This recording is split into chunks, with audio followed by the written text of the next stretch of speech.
ქაროსნებსაც ეხებათ ეს, მე დავითნებსათ, თქვენს გეხებათ ეს, რომლებიც დადიხარ წირვაზე და ბაგეებს ხსნით და სიწმინდე შემოდის თქვენში. და როცა გესმით სიტყვები წირვის დასაწყისისას კურთხეულს მეუფება მამისა და ძისა და წმინდისა სულის ამ როდესაც თქვენ შემოდიხართ ღვთის სამეფოში, ყველას გვეხება. რა თქმა უნდა, განსაკუთრებულად იმათ, ვის საკურთხეველში შემოდის.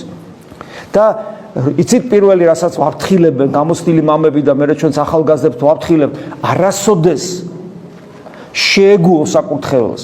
არასოდეს არ გახდეს ის ჩვეულებრივი ადგილი.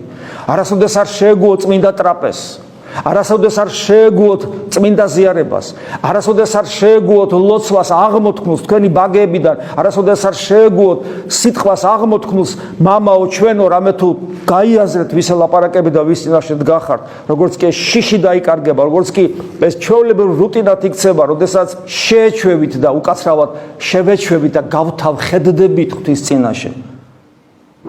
ნეტა საერთოდ არ მოსულიყავით მაშინ ეკლესიაში.